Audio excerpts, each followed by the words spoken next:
மெய்யன்பர்களே, உங்கள் அனைவருக்கும் எனது பணிவான வணக்கம். நீங்கள் பார்த்துக் கொண்டிருக்கும் இந்த ஆகாச அருளமுதம் என்கின்ற காணொளி முழுக்க முழுக்க இறை இன்பம், மெய்யன்பம் என்று சொல்லக்கூடிய மெய்த்தன்மையை நோக்கி சென்று கொண்டிருக்கும் இறைவழிப்பாதை. இது ஒரு வழிப்பாதை. இங்கு கற்பனை, பொழுதுபோக்கு, உணர்ச்சிகளை தூண்டக்கூடியது, உண்மைக்கு புறம்பானது எதுவும் இடம்பெறாது. நண்பர்களே, நிகழ்ச்சிக்கு செல்லும் முன் இதுவரை சப்ஸ்கிரைப் செய்யவில்லை என்றால் சப்ஸ்கிரைப் செய்யும்படி கேட்டுக்கொண்டு, இன்றைய பதிவு அவை பிராட்டி அவருடைய கோடி பாடல்ல ஒரு 3வது பாடல், கோடி கொடுத்தும் குடி பிறந்தார் தம்மோடு கூடுதல் கோடி பெறும் என்கின்ற ஒரு பாடல். இந்த பாடலின் மெய்யான விளக்கத்தை காண இருக்கிறோம். இதை மேலோட்டமாக பார்க்கும்போது வேறொரு பொருள் தோன்றும். ஆனால் உள்ளே ஆழ்ந்து சென்று நோக்கும்போது அங்கே இது ஒரு இறை விளக்க பாடலே. நண்பர்களே, இந்த இறை விளக்க பாடல் உங்களுக்கு வழங்குவதில் நான் பெருமை கொள்கிறேன். அதன் உண்மையான பொருளை நான் இப்பொழுது விளக்குகிறேன். கோடி கொடுத்தும் குடி பிறந்தார் தம்மோடு கூடுதல் கோடி பெறும். கோடி என்பது என்ன? கோடி என்பது பெரும் எண்ணிக்கை. கோடி என்பது ஒரு சாதாரண நிலை அல்ல, இது ஒரு பெருநிலை. சரியா? 100, 1000, 10,000, 1 லட்சம், 10 லட்சம் என்று சொல்லிக்கொண்டு இது 100 லட்சம் என்று சொல்லக்கூடிய கோடி. எனவே எண்ணிக்கையில் மிகப்பெரிய ஒரு நிலை கொண்டது இந்த கோடி என்கின்ற பொருள். எனவே இவ்வளவு பெரிய நிலையை இங்கே ஏன் சொல்ல வேண்டும் கோடி என்றால், அதாவது கோடி என்பது இங்கே செல்வத்தை கூட நமக்கு குறிக்கும். இந்த செல்வத்தை நாம் இழந்தாலும் கொடுத்தாலும் என்பது அது போய்விட்டாலும் என்று பொருள். எனவே செல்வத்தை இழந்தாலும் என்று கூட இங்கே பொருள் கொள்ளலாம். எனவே இந்த மிகப்பெரிய ஒரு நிலை கொண்ட செல்வத்தை இழந்தாலும் கூட அடுத்த வரியிலே சொல்கிறார், அடுத்த சொல்லாக குடி பிறந்தார் என்கிறார். குடி பிறந்தார் என்றால் என்ன? குடி என்பது இங்கே புருவம் என்று பொருள் கொள்ள வேண்டும். அகராதியில் இருக்கிறது குடி என்றால் புருவம் என்கின்ற பொருள். நமக்கு புருவம் எங்கு இருக்கிறது? இதுதான் புருவம், நெற்றி புருவம் என்று சொல்லுவோம். இந்த நெற்றி புருவம் ஒரு தெய்வத்தன்மை வாய்ந்தது. ஏனென்றால் இங்குதான் இறைப்பொருள் ஒளிவிட்டு பிரகாசமாக பிரகாசித்துக் கொண்டிருக்கிறது. இந்த பிரகாசத்தை கோடி பிரகாசம் என்று சொல்வார் வள்ளல் பெருமான். எனவே இந்த கோடி பிரகாச ஒளியை நாம் உணர வேண்டும் என்றால் நெற்றி புருவம் இயங்க வேண்டும். நெற்றி புருவத்திலே குடிகொண்டிருப்பது யார் என்றால் ஆக்கினை சக்கரம் என்று சொல்லக்கூடிய நிலையில் உள்ள ஒரு சக்கரம். இந்த ஆக்கினை சக்கரம் அங்கே பிட்யூட்டரி என்று சொல்லக்கூடிய ஒரு சுரப்பி இருக்கிறது. அந்த பிட்யூட்டரி சுரப்பி தான் இந்த உடலில் உள்ள மற்ற சுரப்பிகளுக்கெல்லாம் தலையாய சுரப்பியாக இருக்கிறது.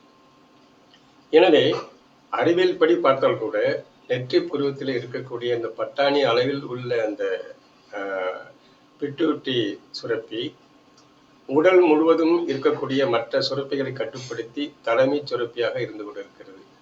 எனவே அந்த தலைமை சுரப்பியாக இருந்து கொண்டு இருக்கும் அந்த இடத்திலே நெற்றி புருவத்திலே அழியாத நிலை கொண்ட ஆன்ம நிலையில் உள்ள ஒரு பொருள் ஆக்கினை சக்கரத்திலே இருந்து அந்த ஆக்கினை சக்கரத்தை துடிக்க வைப்பதன் மூலம் அங்கே இறைப்பொருளின் துடிப்பு நமக்கு தெளிவாக தெரிகிறது. அங்கே ஒளி பிரகாசமாக இருக்கிறது. எனவே இந்த நெற்றி புருவம் மட்டுமல்ல, அதை தாண்டி சகசரா சக்கரம் என்று சொல்லக்கூடிய தலை உச்சி, சகம் சிரம் என்று பொருள். சகம் என்பது அங்கே 1000 குறிக்கிறது. எனவே அந்த சகசரா சக்கரம் என்று சொல்லக்கூடிய நிலையிலே இருக்கக்கூடிய தலை உச்சியும் அங்கே இயக்கம் பெறுகிறது. நெற்றி புருவம் மட்டுமல்ல, தலை உச்சியும் அங்கே இயக்கம் பெறுகிறது.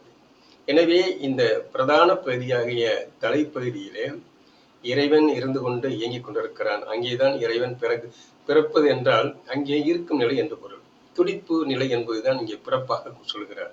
எனவே குடி என்கின்ற புருவம் என்ற நெற்றியை புருவத்திலே இருக்கக்கூடிய அந்த பிறந்தார் என்றால் அங்கே இயக்க நிலையாக இருக்கக்கூடிய பிரகாச நிலையாக இருக்கக்கூடிய இறைப்பொருள் இருக்கிறது. அந்த இறைப்பொருளோடு கூடுதல் கோடி வரும் என்றால், கூடுதல் என்றால் இணைதல். எப்படி இணைய முடியும்? அதாவது இறைவனோடு இணைய வேண்டும் என்றால் அதற்கான சூத்திரங்கள் நிறைய இருக்கிறது. அதன்படி தவம் ஏற்ற வேண்டும். அந்த தவம் ஏற்றும் போது நமக்குள்ளே சுத்த வெப்பம் என்கின்ற வெப்பநிலை தோன்றுகிறது. எப்படி நாம் உணவை சமைக்கும் போது நெருப்பு தேவையோ, அந்த நெருப்பின் மூலம் எப்படி உணவு வெந்து சமைத்து உணவாக பரிமாறப்படுகிறதோ, அதே போல இறைப்பொருளை இறைப்பொருள் இங்கே இருக்கிறது. அந்த பொருளை சூடுபடுத்த வேண்டும், வெப்பப்படுத்த வேண்டும். அந்த வெப்பப்படுத்தும் போதுதான் இறைப்பொருளின் துடிப்பு நமக்கு தெளிவாக உணர முடியும், அறிய முடியும். எனவேதான் அந்த இறை துடிப்பை நாம் உணர்ந்து கொண்டால் இறை உணர்வு நாம் பெற்றுவிட்டு ஞானம் என்ற ஒரு பேரின்ப பெருங்களிப்பு நிலை நமக்கு தோன்றுகிறது. இந்த பேரின்ப பெருங்களிப்பு நிலை தோன்றும் போது இறைப்பொருள் அங்கே துடிப்பு நிலையில் இருக்கிறது என்பதாக பொருள் கொள்ள வேண்டும். எனவே இந்த இறைப்பொருள் துடிப்பாக இருக்கும்போது இறைப்பொருள் நமக்கு இயங்க வேண்டும். இறைப்பொருள் நம்மோடு ஒத்திசைவோடு இருக்க வேண்டும். எப்படி உணவு பரிமாறப்படும் போது சுவையாக இருக்கிறதோ அதுபோல இந்த சுத்த வெப்ப நிலையிலே இருந்து அந்த சுத்த வெப்பநிலையை நமது நாசி மூலமாக வடகலை இடகலை என்று சொல்லக்கூடிய நிலையிலே அந்த காற்று உள்ளே செல்லும் போது அது இறை சுவாசமாக பிராணனாக மாற்றப்படுகிறது. அந்த பிராண நிலை மாற்றப்படுவது இறைசக்தி நிலை. அந்த இறைசக்தி நிலையின் மூலம் பிராணசக்தி மாற்றப்படும் போது இறைவனோடு இணைந்து ஒன்றிணைந்து தவம் ஏற்றும் போது நமக்கு இறை இணைப்பு நிலை ஏற்படுகிறது. அந்த இறை இணைப்பு நிலை ஏற்படும் போது நமக்கு ஒரு பரவச நிலை ஏற்படுகிறது. இந்த பரவச நிலைதான் நமக்கு காந்த நிலையை தக்க வைத்துக் கொள்கிறது. எனவே இந்த பரவச நிலை மூலம் கிடைக்கக்கூடிய காந்த ஆற்றல் வான்காந்தத்திலிருந்து அங்கே குறிஞ்சப்பட்டு நமது உடலில் தேக்கப்படுகிறது. இந்த காந்தம் தேக்கப்படும் வரை, அந்த காந்தம் நம்மோடு இருக்கும் வரை நமக்கு ஆற்றல் மிகும். ஆற்றல் மிகும் போது நமது மனம், உடல், உயிர் மூன்றுமே தெளிவாக இயங்கிக் கொண்டிருக்கும். அது மட்டுமல்ல நண்பர்களே, இந்த தேகம் நீண்ட நாள் நீடித்து வாழும். இந்த தேகம் நீண்ட நாள் நீடித்து வாழ வேண்டும் என்றால் நெற்றி புருவத்தை இயக்க வேண்டும். நெற்றி புருவத்தை இயக்க வேண்டும் என்றால் நாம் சூத்திரப்படி தவம் ஏற்ற வேண்டும். அந்த சூத்திரப்படி தவம் ஏற்ற வேண்டும் என்றால் இந்த பிராணன் நமக்கு நன்றாக உற்றென்று சுத்த வெப்பநிலையை தோற்றுவித்து அந்த சுத்த வெப்பநிலை மூலம் இறை சுகம் நமக்கு கிடைக்கிறது. இந்த இறை சுகம் என்பது ஒரு பேரின்ப பெருங்களிப்பு நிலை. இந்த பேரின்ப பெருங்களிப்பு நிலை வந்தால் ஒழிய வர வேண்டும் என்றால் அங்கே என்ன சொல்கிறார்? குடி பிறந்தார். அதுதான் அங்கே சொல்கிறார். குடி என்பதுதான் புருவம். அந்த குடி பிறந்தார்தமோடு கூட வேண்டும். கூடுதல் என்றால் இணைதல், பொருத்துதல் அல்லது அவனோடு ஒன்றர கலத்தல் என்றுதான் இங்கே கூடுதல் என்று பொருள். அது கோடி பெறும். அப்போ கோடி கொடுத்தும் என்றால் இந்த செல்வம் என்று சொல்லக்கூடிய நிலையில உள்ள அது நம்ம விட்டு சென்றாலும், கொடுத்தால் நம்ம விட்டு இழந்தாலும், கொடுத்தால் என்று நம்ம விட்டு போய்விட்டது என்று பொருள்.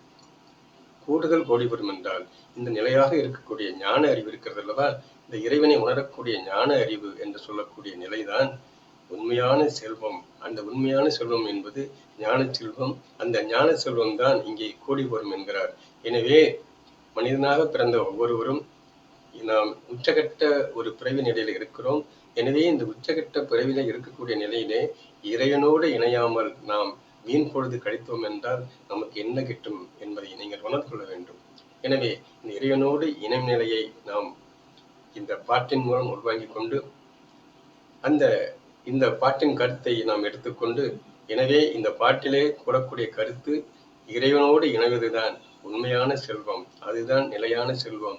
அதுதான் ஞான செல்வம். அந்த ஞான செல்வம் என்பது நமக்கு கிட்டுவிட்டால் பேரின்ப பெருங்களிப்பு கிட்டுவிடும். செல்வத்தை விட, அதாவது பொருட்செல்வம் அதை விட மிகச் சிறந்த செல்வம் என்பது இந்த ஞான செல்வம் என்று சொல்லக்கூடிய இறைவனோடு இணையக்கூடிய நிலைதான் என்பதை உணர்ந்து கொள்வோம் நண்பர்களே. எனவே இக்கருத்தை அவர் நமக்கு உணர்த்திய வள்ளல் பிராட்டிக்கு 1000 கோடி நன்றிகளை கூறிக்கொண்டு இந்த கோடி பாடல் மூலம் நமது இறைத்தன்மையை விளங்க வைத்ததற்காக அவருடைய பொற்பாதங்களை வணங்கி மீண்டும் இன்னொரு நிகழ்ச்சியிலே சந்திப்போம் நண்பர்களே. நன்றி. இந்த கோடி பெரும் என்பது அந்த குடி பிறந்தார் என்பது, குடி என்பது பூர்வமத்தி, பிறந்தார் என்பது அங்கே இயக்க நிலை என்பதை புரிந்து கொள்ள வேண்டும். எனவே ஆக்கினை சக்கரத்தை இங்கே தெளிவாக சொல்லுகிறார் இந்த ஞான மூதாட்டி. எனவே இதை நாம் புரிந்து கொள்வோம் நண்பர்களே. நன்றி. மீண்டும் சந்திப்போம். வணக்கம்.